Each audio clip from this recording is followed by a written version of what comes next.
राष्ट्रमाता, राजमाता, माता जिजाऊ, माता सावित्री आणि माता रमाईच्या चरणी मी स्वतः महिला शाहिरा सीमा पाटील नतमस्तक होते आणि त्यांना हा मानाचा मुजरा करते. सीमाताई पाटिल मैडम ये मराठा कम्युनिटी से और बहुजन ओबीसी कम्युनिटी से है और वो भी ऐसी कम्युनिटी कि जो मंदिरों की पुजारी हुआ करते हैं. आप सोच रहे हो कि कितना बड़ा बदलाव है कि जिनके हाथों में मंदिर होते हैं, जो मंदिरों की पूजा करते हैं, भगवानों की पूजा करने वाला जो समाज होता है, उस समाज से मैडम बिलोंग करती है. और उन्होंने 25 अक्टूबर 2020 अशोका विजयादशमी, जिस दिन डॉक्टर बाबा साहब अम्बेडकर जी ने बौद्ध धर्म की दीक्षा ग्रहण की थी, उसी दिन चैत्य भूमि, जहां पर बाबा साहब अम्बेडकर जी का स्मारक है, वहीं पर जाकर समुद्र में जितने भी घर हैं, जितने भी भगवान हैं, जितने भी देवी देवता हैं, घर में जितने भी थे, वो उठाकर उन्होंने समंदर में उनका विसर्जन कर दिया.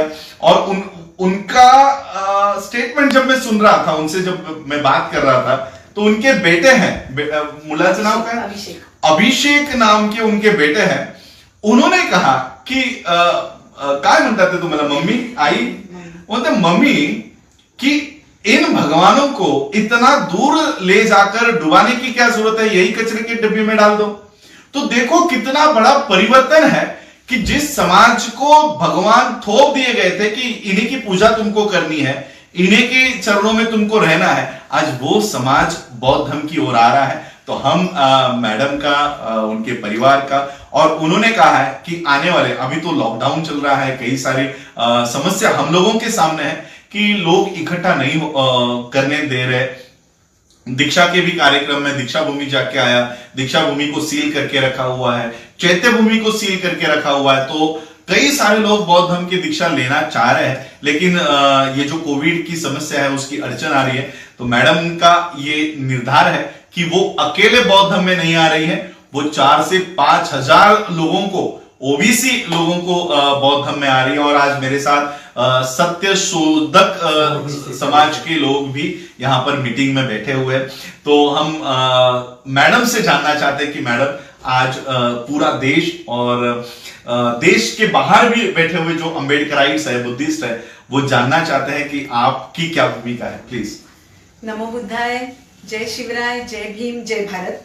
मैं भारतीय महिला शाहिरा सीमा पाटिल, और आज यहाँ पे हमारे आदरणीय राजरत्न अम्बेडकर जी सर, इनके साथ बहुत चर्चा हुई. हम लोग बदलापुर पहुंचे, हमारी सारी वी द पीपल की टीम, अम्बेडकर राइट्स वर्ली, यहाँ से हमारे आदरणीय एडवोकेट अजय जी भोसले सर, आदरणीय सूर्यकांत बापू सर, और आदरणीय बौद्धाचार्य, कवि, गायक गुणाजी काजरेकर.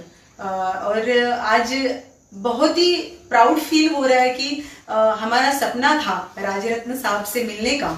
हम बहुत सारा उनका व्हाट्सएप या फेसबुक या मीडिया के माध्यम से उनको सुनते आए हैं. उनके जो विचार है वो बहुत हर एक मानव को इतनी प्रेरणादायी रहते हैं. और गए 7-8 साल से मैं ये जो भारत के इतिहास रचने वाले, एक इतिहास बनाने वाले जो महापुरुष है, तथागत भगवान गौतम बुद्ध, छत्रपति शिवाजी महाराज, महामानव परम पूज्य डॉक्टर बाबा साहेब अम्बेडकर, संत गाडगे महाराज, संत तुकडोजी महाराज, संत तुकाराम महाराज, छत्रपति शाहू महाराज, छत्रपति संभाजी महाराज, लोकशाही अण्णाभाऊ साठे, इनकी जीवन गाथा है हम लोग हमारी कला के माध्यम से पूरे भारत में प्रेजेंट करते हैं. तो हमें इतना अच्छा लगता है और बड़े सम्मान से हम लोग जब भी ये विचार मंच में ये हमारी कला प्रेजेंट करते हैं, तो एक इसके साथ में एक ऐसी शक्ति मिलती है, एक प्रेरणा मिलती है हर टाइम, हर प्रोग्राम में. तो ये करते करते मैं बहुजन समाज से हूँ, और अभी सर ने बताया कि ये जो थोपा गया था हर एक समाज के ऊपर, जो अंध विश्वास, जो चमत्कार, जो कर्मकांड, ये जो सब है वो ये पूरे भारत में है. और ये बहुत बड़ी दुख की बात है कि इसको लोग फॉलो कर रहे हैं.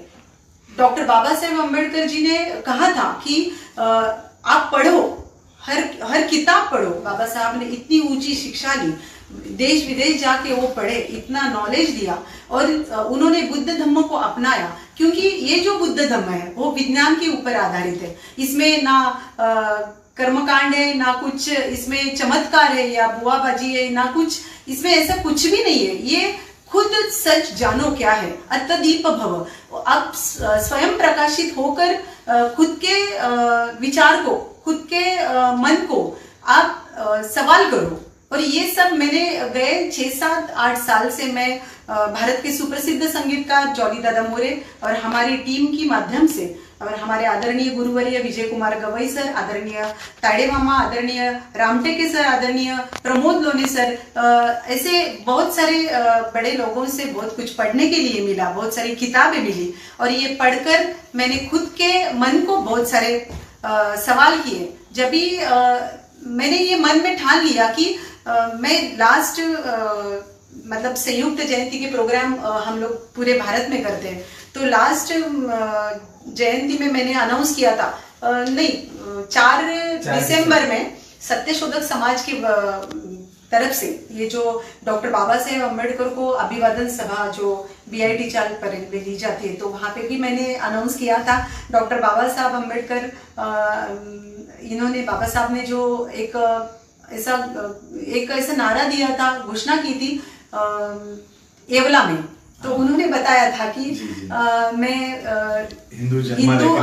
मैं हिंदू धर्म में जन्म लिया, लेकिन मैं हिंदू धर्म में मरना नहीं चाहता हूँ। तो ऐसा बाबा साहब ने बोला था। तो मैंने 4 दिसंबर में सर वहां पे मैंने भी अनाउंस किया BIT चाल परेल में। तो यहाँ से वही विचार मंच से मैंने बोल दिया कि मैं भी हिंदू धर्म में जन्म लिया है मैंने, अर्थात कोई भी मानव कुछ धर्म में, ये धर्म में जाना है जन्म लेके, ऐसा कोई सोच के नहीं आता है।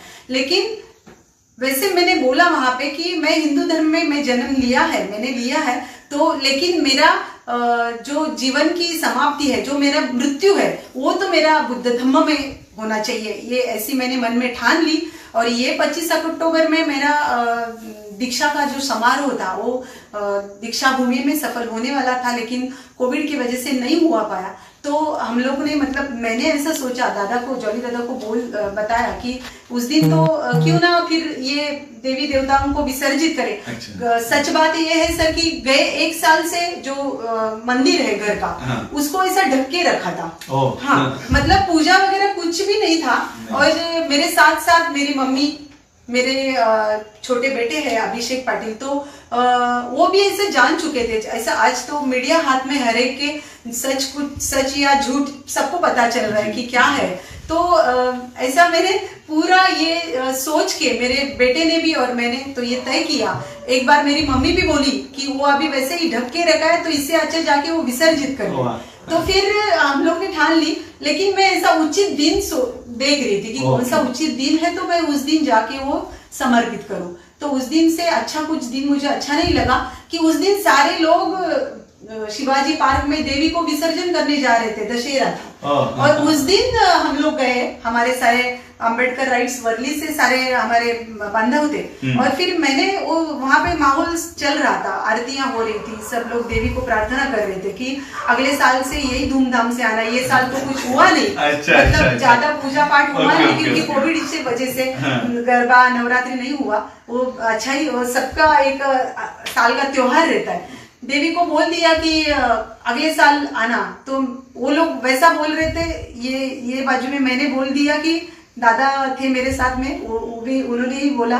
और मैंने भी ये मन में ठान लिया कि हे देवी देवताओं की आप अभी तक मैंने आपको मैंने भी मन से पूजा, मैंने भी व्रत की, लेकिन जब भी मुझे ये समझ में आया कि ये करके इसमें क्या मिल रहा है, इससे क्या हो रहा है, तो ये समझ में जब भी आया तो मैंने ये ठान लिया कि आज से मैं ये चमत्कार, ये अंधश्रद्धा, ये आत्मा, ये इसमें मैं विश्वास नहीं रखूंगी। और इसको मैंने मतलब ये जैसे देवी देवताओं को विसर्जित किया, तो इनको भी मैंने ये सारे कर्म कांडों को मैंने विसर्जित किया उस दिन।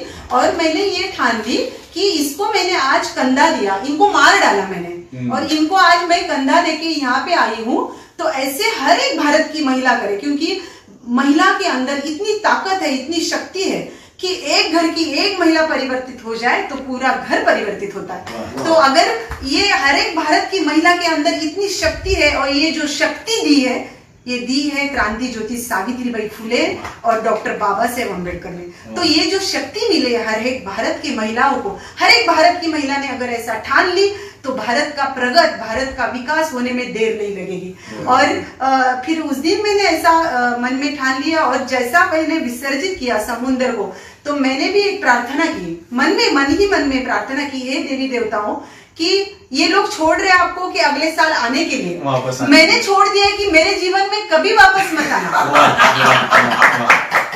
तो ये सोच के उस दिन ऐसा मैंने विसर्जन किया है। जल्द ही बुद्ध धम्म की दीक्षा, वो भी बड़ी ही धूमधाम से पूरे जग में, पूरे विश्व में ये जाना चाहिए। तो वो जो दीक्षा लेनी है वो बाकी है, वो होगी दीक्षा भूमि नागपुर में ही, क्योंकि मेरा सपना है जहाँ पे डॉक्टर बाबा साहब जी ने जो धम्म दीक्षा ली थी 5 लाख लोगों को लेके, मैं कम से कम मेरे साथ 5000 तो जमा करूंगी, वो भी बहुजन समाज में। और अपना जो भी कुछ बाकी बचा कुचा जीवन है वो मैं पूरा ये बुद्ध धम्म का प्रचार प्रसार करने में वो लगाऊंगी। और इसके लिए आज यहाँ पे हम लोग राजरत्न सर के साथ है, हम लोग को सबको बहुत अच्छा लग रहा है। और मेरा तो मन ऐसा भर आया है कि कब वो समारोह हो जाए और कब ये क्षण इतना अच्छा वाला आए, वो जल्दी आएगा। तो जो हमारे सत्यशोधक समाज से उल्लास राठौड़ सर जी है अध्यक्ष, तो उनका भी हमारे साथ बहुत बड़ा आशीर्वाद है, शुभेच्छा है। क्योंकि जो ओबीसी समाज से थे दिवंगत, वो जो अपने हनुमंत उपरे काका, उनका जो मिशन था वो उनका अधूरा रह गया। उनका उसके पहले ही उनकी मृत्यु हो गई, लेकिन उनका जो मिशन अधूरा है ये मैं भारतीय महिला शाहिरा मैं पूरा करूंगी। और मैं ओबीसी समाज में ज्यादा से ज्यादा ये जो बौद्ध धम्म है मैं ओबीसी समाज में बताऊंगी। और ये मेरा कार्य है, सपना है। आपकी शुभकामनाएं सर, आप इतने पूरे विश्व में, पूरे जगत में आप काम करते हैं, तो हम लोग भी आपसे जुड़े हुए हैं और आपके साथ हम काम करना चाहते हैं। और हमारे सब टीम को आप याद रखें, आप कोई भी भारत के बाहर भी जाए तो हम लोग को लेके जाए। सबको बहुत बड़ा धन्यवाद और नमो बुद्धाय, जय शिवराय, जय भीम, जय भारत। तो आज के अवसर पर मैं हनुमंत उपरे काका के चरणों में भी नमन अदा करना चाहूंगा, क्योंकि उन्होंने जो पौधा लगाया था अब उसको फल आना शुरू हुआ है। ओबीसी समाज सही मायने में बुद्ध धम्म की ओर आ रहा है। संदीप उपरे जी वो भी मेरे कांटेक्ट में रहते हैं, कभी ना कभी कोई प्रोग्राम हो तो फोन करते हैं। उल्लास राठौड़ जी भी कांटेक्ट में रहते हैं, 6 दिसंबर को हमको मिलते हैं हमेशा चैत्य भूमि पे। तो इन लोगों को, सत्यशोधक समाज इस ऑर्गेनाइजेशन को भी मैं नमन करता हूं कि आज उन्होंने जो ओबीसी समाज में जो बौद्ध धर्म का प्रचार और प्रसार करने का काम किया है, तो आज मैडम के स्वरूप में हमें वो फल दिख रहे हैं। और ये मैं गवाही देता हूं कि जो भगवान हमको घर से बाहर निकलने नहीं देते थे, आज वो बौद्ध धर्म आपको विश्व में लेके जाएगा। और आने वाली वर्ल्ड फेलोशिप ऑफ बुद्धिस्ट के कॉन्फ्रेंस में सत्यशोधक समाज से आपको भी मैं वहां पर लेकर जाऊंगा, क्योंकि मुझे 5 लोग लेकर जाने की अथॉरिटी होती है। और मैं यही देखूंगा कि मेरे साथ अलग अलग समाज से जो बौद्ध धर्म में आए हैं उन लोगों का रिप्रेजेंटेशन भी वर्ल्ड फेलोशिप ऑफ बुद्धिस्ट के कॉन्फ्रेंस में हो, और ये सारी कम्युनिटी, ये ग्लोबल कम्युनिटी हो। आज आधा विश्व बुद्ध को मानता है, तो यहाँ के लोग भी विश्व में जाए, ऐसे मैं कामना करता हूं। और मैडम का जल्दी ही जैसे ये कोविड के रूल्स थोड़े स्थगित होते हैं या हमें कुछ ऑर्गेनाइज करने के लिए आज 50 ही लोगों को, हम लोगों को परमिशन मिल रही है। जैसे ये बंधन हटता है तो हम आने वाले समय में बड़ी कन्वर्जन का प्रोग्राम लेकर बौद्ध धर्म में सभी लोग जो आना चाहते हैं उनका हम लोग धर्मांतरण का कार्यक्रम आयोजित करेंगे। आज आप लोगों ने मुझे सुना, उसके लिए आभार। और जॉली जी का और मैडम जी का वी द पीपल ये एक ग्रुप काम करता है जो बाबा साहब के विचारों को प्रचार प्रसार करना, शिवाजी महाराज के, माँ जिजाऊ के, सबके जितने भी महापुरुष है, सावित्री माई के, इनके विचारों को लोगों तक पहुंचाने का काम करता है। तो इस ग्रुप को भी हम लोगों को कई माध्यम से पावरफुल करना है और यही ऑर्गेनाइजेशन हम लोगों को मजबूत करनी है। गांव गांव में मैडम का, जॉली जी का, हम लोगों को वहां पर इनके विचारों को रखने के लिए, सादर करने के लिए वो प्लेटफॉर्म भी हम लोगों को तैयार करके देना है। अगला अगर 25 दिसंबर को सारा अगर ठीक होता है, माहौल ठीक होता है, तो हम या तो नागपुर दीक्षा भूमि से या मुंबई में या पुणे में, जहां पर बाबा साहब ने 25 दिसंबर को बुद्ध की मूर्ति का स्थापना की थी, तो वहां से हम ये कार्यक्रम करेंगे और वी द पीपल इसके माध्यम से इसका एक कार्यक्रम लोगों तक लेकर आएंगे कि बताएंगे कि मैडम ने खुद कहा कि वो सावित्री माई का रोल करती है, माँ जिजाऊ का रोल करती है, माता रमाई का रोल करती है। तो लिटरली मैं देखना चाहूंगा कि ये महापुरुषों को, महानायिकाओं का रोल हमारे जो लोग कलाकार कर रहे हैं, आज ये कलाकार को कोई जाति नहीं होती, कोई धर्म नहीं होता, और ये लोग आज बुद्ध की ओर, उनकी शिक्षाओं की ओर मुड़ रहे हैं। ये भारत के लिए एक बहुत बड़ी क्रांति है। आज आप लोगों ने मुझे सुना, उसके लिए सभी लोगों का आभार, धन्यवाद। जय भीम, जय शिवराय, जय बुद्ध। 450 वर्षापूर्वी या महाराष्ट्राच्या मातीमध्ये एका रणरागिणीचा जन्म झाला, जिने जंगलातल्या अक्राळ विक्राळ सिंहाच्या पायात रुतलेला काटा काढण्याचे धाडस केले। आणि हीच धाडसी रणरागिणी भोसले घराण्याची कुलवधू झाली, छत्रपती शहाजी महाराजांची सौभाग्यवती झाली, जिच्या कुशीतून स्वराज्याचं देखणं स्वप्न जन्माला आलं। बाळ शिवबानं जन्म घेतला आणि याच बाळ शिवबानं आई जिजाऊचं स्वप्न सत्यात उतरवलं। अशी ती राष्ट्रमाता, राजमाता, माता जिजाऊ। आणि म्हणूनच राजमाता जिजाऊचा जन्म झाला नसता, राष्ट्रमाता जिजाऊचा जन्म झाला नसता, तर या रयतेला बाळ शिवबासारखा राजा मिळालाच नसता। राष्ट्रमाता, राजमाता, माता सावित्रीबाई फुले यांचा जन्म झाला नसता, तर भारतातील कुठलीच महिला शिक्षण घेऊ शकली नसती। आणि जर का माता रमाईचा जन्म झाला नसता, जर का माता रमाईचा जन्म झाला नसता, तर डॉक्टर बाबासाहेब आंबेडकरांद्वारे लिहिलेले संविधान या भारत देशाला मिळालेच नसते। आणि याचप्रमाणे माता यशोधरेचा जन्म झाला नसता, तर सिद्धार्थ गौतमाला बुद्धत्व प्राप्त झालेच नसते। आणि म्हणूनच अशा या राष्ट्रमाता, राजमाता, माता जिजाऊ, माता सावित्री आणि माता रमाईच्या चरणी मी स्वतः महिला शाहिरा सीमा पाटील नतमस्तक होते आणि त्यांना हा मानाचा मुजरा करते। बहुजनातील शूर महिलांनी पावन केली भूमी ग, अहो बहुजनातील शूर महिलांनी पावन केली भूमी ग, पावन केली भूमी ग बाई बाई, पावन केली भूमी ग, अग पावन केली भूमी ग बाई बाई, पावन केली भूमी ग। अशी जिजामाता सावित्री रमाई वाणी, जिजामाता सावित्री रमाई वाणी बनून दावा तुम्ही ग, अशी जिजामाता सावित्री रमाई वाणी बनून दावा तुम्ही ग। राष्ट्रमाता, राजमाता, माता जिजाऊ, याच राष्ट्रमाता जिजाऊला मनापासून वंदन करते आणि म्हणते की हे राष्ट्रमाते आई जिजाऊ, तू नांद आमुच्या घराघरात, सिंहासनी बैस या काळजात, तुला आरतीने स्तोत्रात गाऊ, हे राष्ट्रमाते आई जिजाऊ। आणि म्हणूनच महाराष्ट्रातल्या प्रत्येक घराघरामध्ये बाळ शिवा आणि बाळ भिवा यांनी पुन्हा एकदा जन्म घ्यावा असं तुम्हा प्रत्येकाला वाटत असेल। महाराष्ट्राच्या प्रत्येक घराघरामध्ये बाळ शिवा आणि बाळ भिवा यांनी पुन्हा एकदा जन्म घ्यावा असं तुम्हा प्रत्येकाला वाटत असेल, तर आधी प्रत्येक घराघरामध्ये आई जिजाई आणि आई भीमाई जन्माला यायला पाहिजे, तेव्हाच बाळ शिवा आणि बाळ भिवा जन्माला येईल। जुलमिती मोगलांची शाही पाही डोळ्यानं जिजाई, जुलमिती मोगलांची शाही पाही डोळ्यानं जिजाई, बाळ शिवबाला लढाई शिकवी शिवबाची आई, बाळ शिवबाला लढाई शिकवी शिवबाची आई, पारतंत्र्यातून स्वराज्य आणलं केली नष्ट गुलामी ग, अहो पारतंत्र्यातून स्वराज्य आणलं केली नष्ट गुलामी ग, केली नष्ट गुलामी ग बाई बाई, केली नष्ट गुलामी ग। अशी जिजामाता सावित्री रमाई वाणी, जिजामाता सावित्री रमाई वाणी बनून दावा तुम्ही ग, जिजामाता सावित्री रमाई वाणी बनून दावा तुम्ही ग।